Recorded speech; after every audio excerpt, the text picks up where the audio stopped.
Welcome back into the Arrowhead Pride Rapid Reaction Show. I am Steven Serda, joined as always by my guy, Rocky Magana.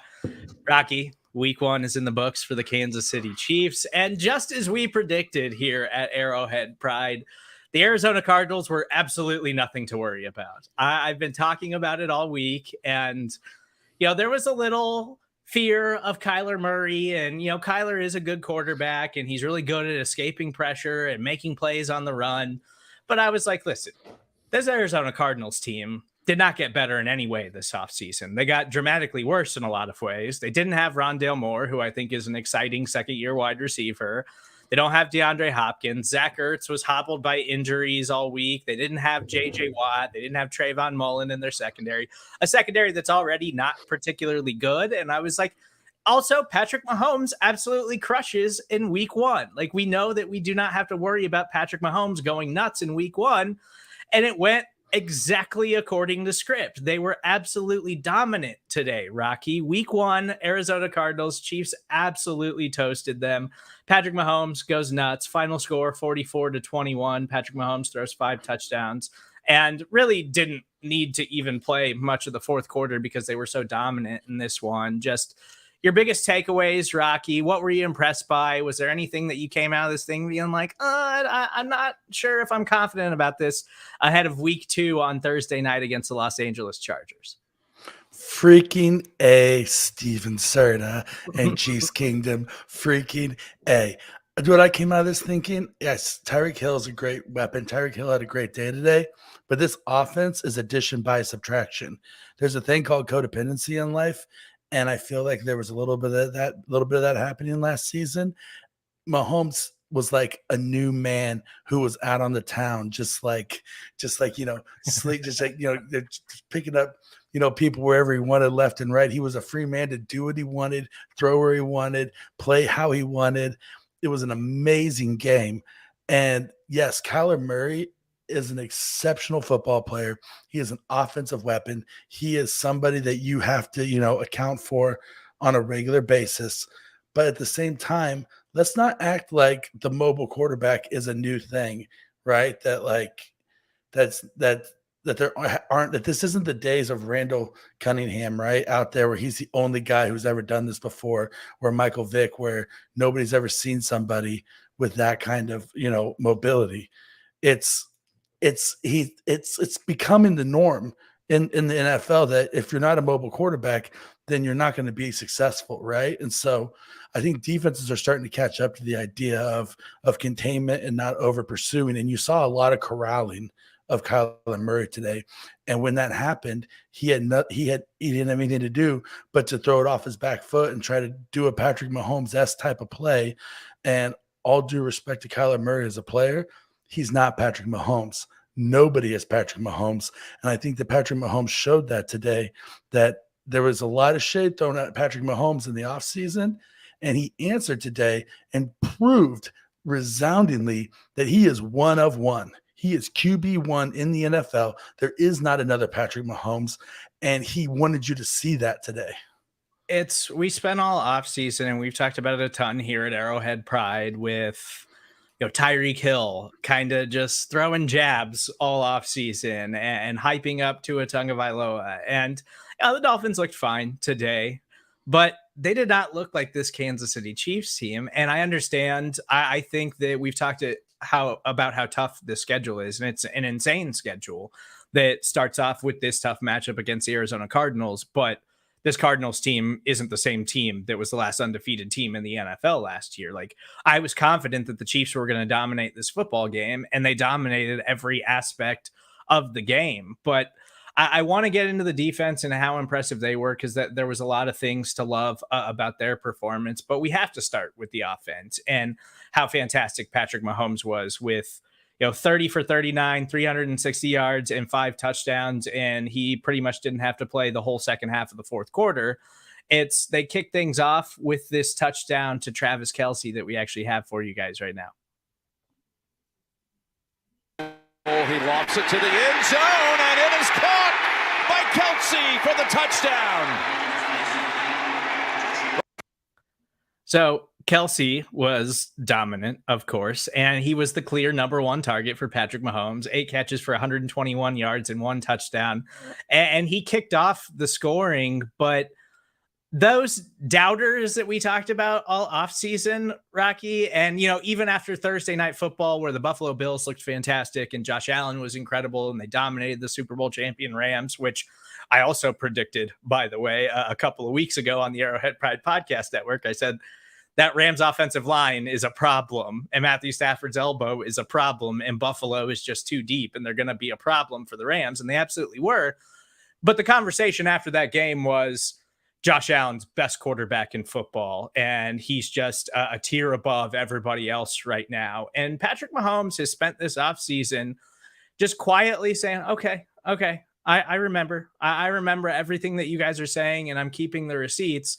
And he opened week 1 with an absolutely dominant performance. And we've talked about this offense. I think that this offense has a chance to be as good as that 2018 record-setting offense, and maybe not quite that tier, because we were talking about a Hall of Fame caliber talent list that was loaded on the offensive side of the ball. But this is the most complete Chiefs roster I think that we have seen in the Patrick Mahomes era, and I don't think it's that close. And we got a glimpse of that today. Andy Reid was absolutely dealing to start the game, and we saw a little bit of everything. We finally saw the running backs in the pass catching game, that element of this offense that we've talked about that's been missing for several years. And if they can do that, and you're not just worrying about Patrick Mahomes breaking the pocket now, he's actually going to check down because Andy Reid's got some things schemed up to get his explosive running backs into the open field and make plays that way. And then you got to worry about all the guys downfield and Patrick Mahomes breaking the pocket. This offense is going to be insane this year. And I feel confident, even in a matchup where I knew they were going to dominate the Arizona Cardinals, this is what we can expect from this offense this season. That it wasn't a perfect game, but it was as close to perfect as it possibly could be to start things out in week 1 of the year. 100%. And the interesting thing about today's game is that Andy Reid at his core is a West Coast offensive coach, right? He loves to stretch the field. And since he's had Patrick Mahomes, they've been known more for almost like a spread offense or kind of like a run and shoot type of, offense that stretches the field. But at his core, Andy Reid is a West Coast offensive coach. And today was Bill Walsh textbook West Coast offense. You take what they give you. You use crossing routes, short crossing routes going across the middle. You use high-low concepts to create mismatches in the zone. I mean, this was just a clinic by Andy Reid and Patrick Mahomes today as far as, how to run an offense, how to develop a game plan. They've said for quite a while in the NFL that the first 3 weeks of a season, you watch what Andy Reid does, and then you take from that and you incorporate it into your own offensive schemes. I mean, how those jet bubble screen passes or whatever, that Andy Reid and the Chiefs have kind of become synonymous for, or those inside shuffle passes to the tight end. Like, no team was doing those before the Chiefs started doing them, and now you see those incorporated on a weekly basis in the NFL. I think this is Andy Reid once again saying, you know what, we're going to reinvent this offense, and it's going to be dynamic once again. It's going to take you all season to try to catch up to us. And by the time you even have an idea of what we're doing, we're going to be in the playoffs and have something else up my sleeve, And so I think that this Chiefs offense might be one of the best that we've had under Mahomes. And I don't even think that Andy Reid had to reach very deep into his bag today. Like, he was fantastic with his play calling, especially early in the game where, we talked about Mahomes' preseason run where all he was doing was scoring touchdowns and ending every drive, and he opened it the exact same way. And I don't think that Andy Reid really had to reach that deep because they knew, okay, we can take these guys, we can scheme things up. And I think the most impressive part of the first half was the way they utilized Clyde Edwards-Helaire. We've talked about him a ton this offseason, and I do think that this is a make or break year for Clyde. I talked on Show and BK this week. I don't think that the Chiefs are going to pick up Clyde Edwards-Helaire's 5th-year option. I just don't think it's going to happen because he's a running back. And he hasn't been like a star playing running back either so far for the Kansas City Chiefs, but he's got 3 catches for 32 receiving yards, 2 touchdowns, of course, 7 carries, 42 yards. And it was a really good outing by Clyde. And of course, highlighted by those 2 touchdowns and his utilization in the passing game and that shuffle pass that you already mentioned. We've actually got both the Clyde Edwards-Helaire touchdowns. So let's check those out right now. Just in front of him. Here's a little shovel pass for the touchdown. It's Clyde Edwards-Helaire. Another brilliant design play by Reid, Bieniemy and company. Open, wide open for touchdown. His second of the game. Edwards-Helaire. Rocky, we've seen how dangerous this offense is when they can utilize a running back out of the backfield as a pass catcher.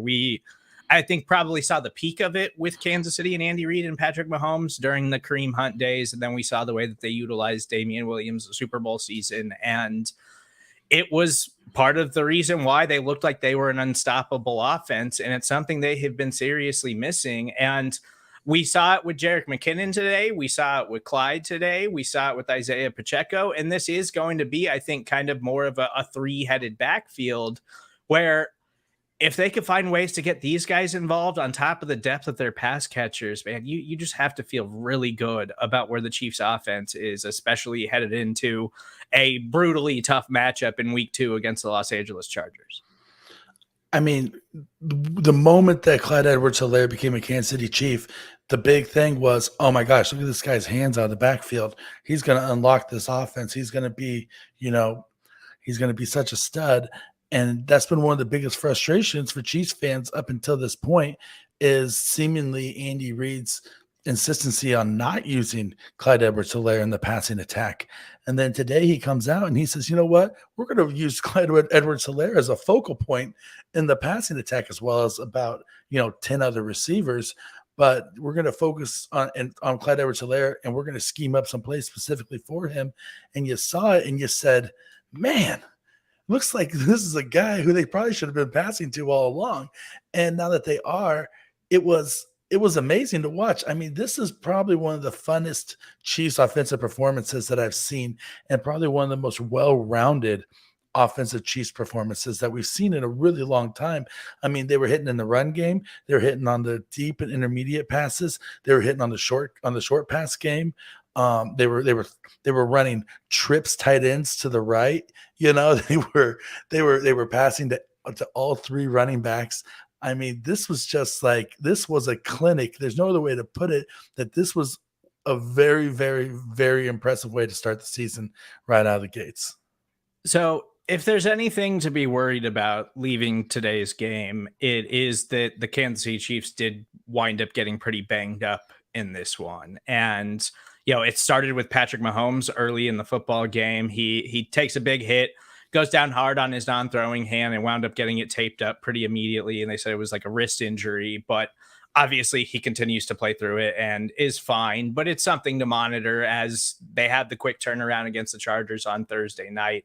And then the other big one was Trey Smith, who left the game early with an ankle injury. We'll see how that goes. We'll hear from the Chiefs here in a little bit when they take the podium for the post-game show. And we'll also hear from Andy Reid on Monday after they get back to Kansas City, and we'll get a few more updates from there. But I'm a little bit worried about the injuries, and the Trey Smith one is concerning. Also, rookie cornerback Trent McDuffie had to leave the football field. He did not return, dealing with a hamstring injury. That's not something you want to see from a rookie cornerback that we know is going to be a huge part of this defense and did start the game for them. So that's not great. And then Harrison Butker, immediately after the Chiefs' first touchdown of the game to Travis Kelce on the ensuing kickoff, Harrison Butker kind of stumbles in the turf and has an ankle injury, leaves for a little bit, which was actually a fun way to start the game because we got to see Justin Reid take the field and kick a field goal again. So it turns out about 9 minutes into the regular season, the running joke during the preseason of Justin Reid being your backup kicker actually manifested in a live NFL game. And he was okay. He did wind up actually hitting an extra point. He did miss one as well, but it was all kind of fun and games. And then you see Harrison Butker come back and gut it out, clearly in pain. We'll continue to monitor that injury here at Arrowhead Pride, of course, but he was able to finish out the game, did make a field goal, and made a couple more PATs. So hopefully Harrison Butker is okay for the Kansas City Chiefs, but it is not ideal to leave Arizona so banged up on such a quick turnaround in what's going to be probably one of the bigger games of the season, and it's only week 2 against the Chargers on Thursday.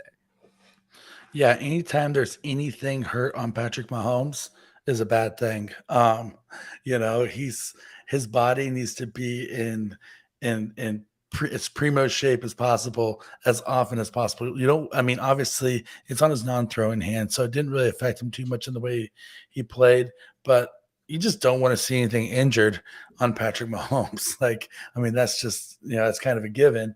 The Trey Smith injury is probably one of the more worrisome ones, just because he brings that nasty streak and that identity to the Chiefs offense that they don't have without him. They obviously have very talented offensive linemen, and Nick Algoretti is a very competent backup guard to come in, and he performed admirably today.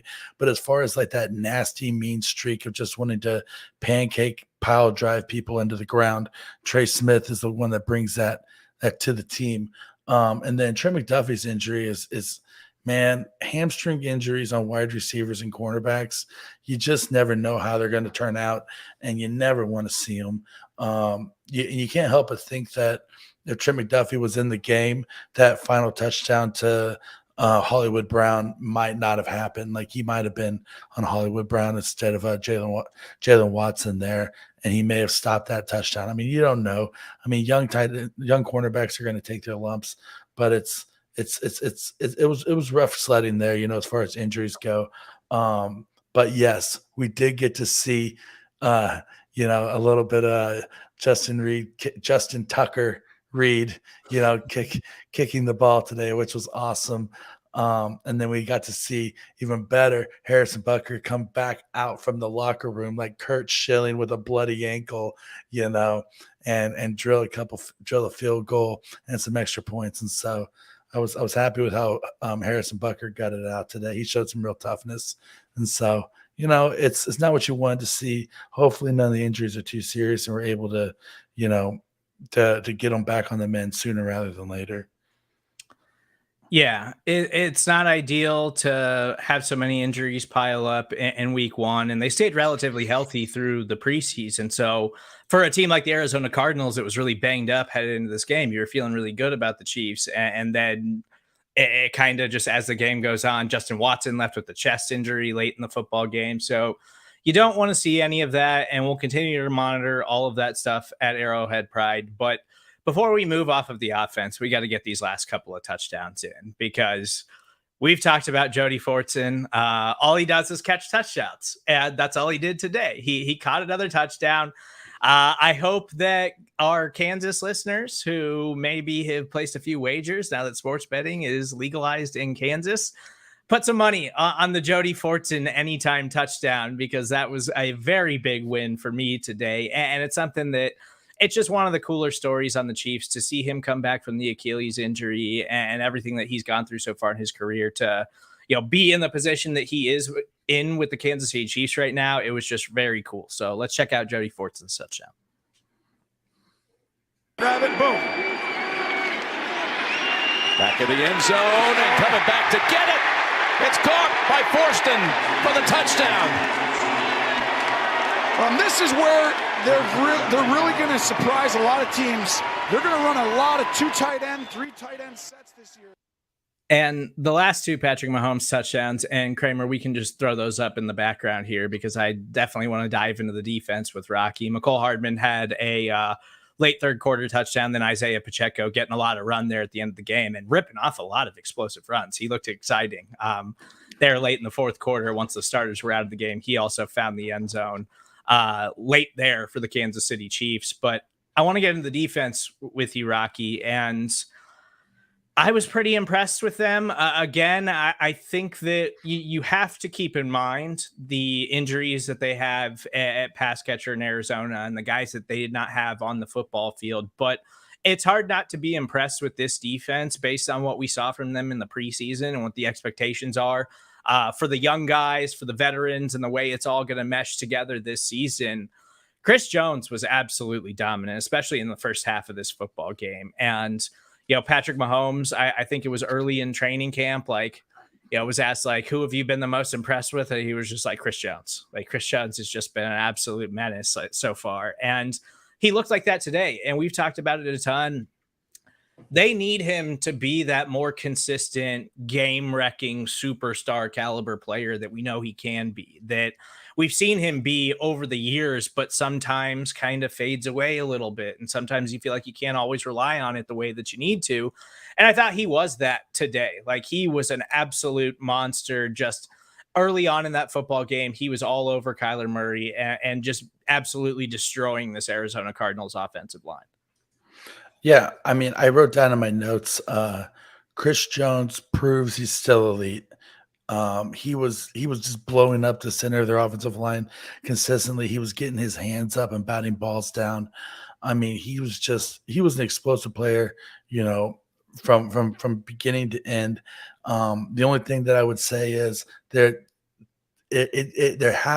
tends to be a little bit of a track record now with Chris Jones. When he goes into sack a guy, he tackles high. Like, just get your center of gravity lower. You're already a really tall dude. You're coming in against a guy like Kyler Murray, and you try to grab him around the shoulders, and he's going to slip out of your grasp, right? So you just got to get your center of gravity lower, attack his hips, go after him, and take him to the ground, because we saw that last year against Burrow in the AFC title game. And then we saw it today against Kyler Murray, where he should have had a sack and he didn't have one. But that's just nitpicking on my part. Other than that, I mean, Chris Jones looked amazing. George Karlaftis looked amazing. Carlos Dunlap looked great in his sack. I mean, it was the edge rushers for the Chiefs had a day today. Like, they played almost perfect football. They kept Kyler contained for the most part. He didn't escape outside of the edges almost at all. And any success he had was up the middle. But between Chris Jones and the edge rushers, they cautiously attacked him without over pursuing, and then they kept him contained and forced Kyler Murray into making bad decisions, which with a player like Kyler Murray, that's what you want to do. You don't want to over pursue and let him slip out of the pocket and then scramble for some yards, right? It's almost like you're corralling, a stray cat a little bit in the backyard, and you just got to kind of like slowly close in the circle around him. And the Chiefs did an excellent job of just putting him in a corner and making him, just make bad choices. And outside of Chris Jones, there's a lot of reason to be excited about this Chiefs defense. And one thing I told you guys I was shocked about, that Spags actually agreed to start George Karlaftis opposite of Frank Clark. And, we knew Trent McDuffie was going to be a starter just based on the personnel that they have and the bodies they have in that group. But then Leo Chanel also getting a lot more time. And he was a guy that was kind of getting, he was kind of playing later into the preseason than we would have liked for a guy that we thought could have an impact. But it seems like they were impressed enough with him to give him a look early on in this football game. And I think it means a lot that Spags, a guy who traditionally does not like playing these rookies and giving them so much time and putting so much weight on them early in their careers, the fact that he was confident enough to start all three of those guys for this defense, I think is absolutely huge. And George, again, was impressive. He just looks like he is going to be a beast for this defensive line. And he was creating pressure on Kyler Murray as well. He had a nice swatted pass at the line of scrimmage. Like, George just looks like he's going to be an absolute monster. Carlos Dunlap also had a nice sack on Kyler Murray. You should feel very happy about the performance of the defensive line in this one. Yeah. And I mean, just, talking on the defense as a whole, it's sure they were missing some pass catchers today, but I'm going to tell you this is the NFL, and you get 0 quarter for not being on the field when a guy like Nuke Hopkins took himself off the field. So I'm not giving them any leeway or any sympathy. We ran our young guys out there and they played the guys that they had, and our young guys outplayed their guys. And it's as simple as that. And even after McDuffie went down, Jalen Watson played very admirably. Juan Thornhill, my God, Steven. Juan Thornhill looked like Superman on the football field today, just throwing his body around and diving and nearly intercepting anything that came his way. He had 2 crucial pass breakups where he made amazingly athletic plays that we've always known that Juan Thornhill had the ability to make. He has had to, he was coming back from an injury, but then B, he has had to trust to drive on the ball. And I mean, that near interception on the sideline was one of the most impressive plays we saw all day. And then I think the communication between Willie Gay and Nick Bolton, there was multiple plays today where you would see Willie Gay go out and take the primary pass option away from Kyler Murray, and then simultaneously Nick Bolton goes after the quarterback to kind of contain and corral him and give him no other option. And those two's communication today, it was like they were working off the same mind. I know that we've talked a lot about Nick Bolton and Willie Gay being really good friends, but we saw it in the preseason. We're seeing it in the regular season now. I mean, these guys are a dynamic duo at linebacker. And if we get Leo Chenal up to speed and we get them on their level, then this Chiefs defense is going to be a force to be reckoned with. I mean, these linebackers are going to ruin your day, on a consistent basis. It's awesome. I'm excited, man.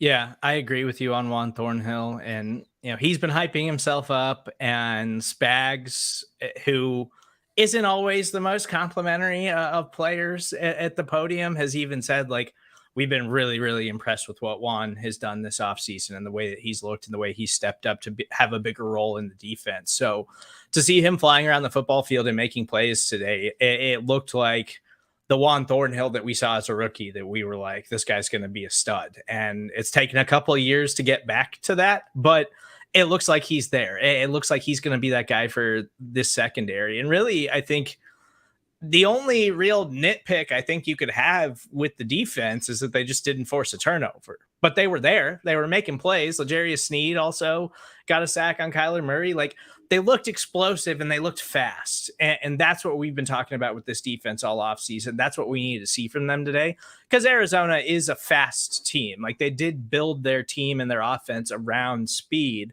And so to see them flying around the football field and seeing the youth and the juice that these guys have is what's made me so excited for this defense. And it's the most excited I've been for this Chiefs defense really in a long time, because it's hard to be excited for the defense when the offense is led by Patrick Mahomes.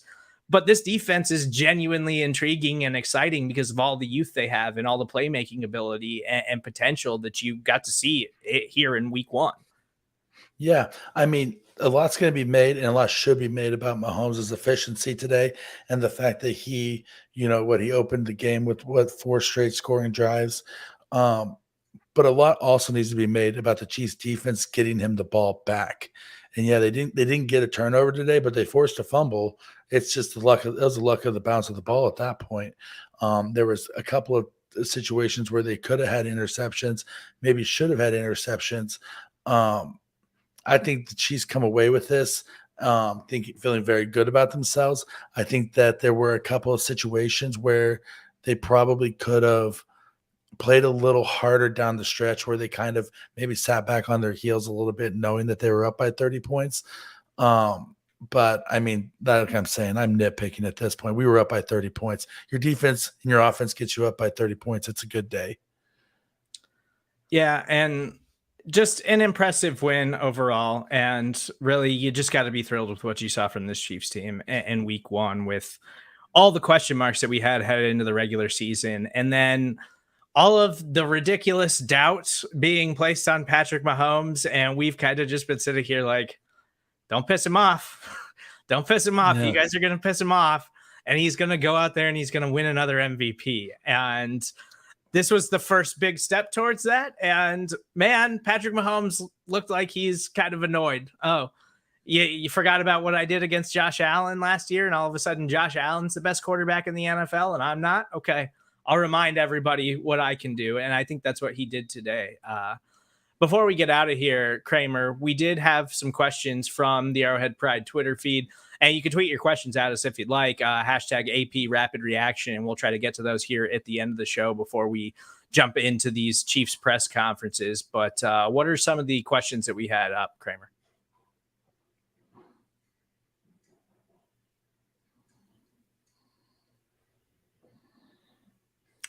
Okay, maybe we'll get to those next week on the Arrowhead Pride Rapid Reaction Show. But again, if you guys want to tweet those at us at hashtag AP Rapid Reaction, we will try to get those questions to you guys each and every week here on the Arrowhead Pride Rapid Reaction Show. If you're listening on the podcast feed, please make sure you stick around afterwards. Immediately following us, we will have all of the Chiefs post-game press conferences.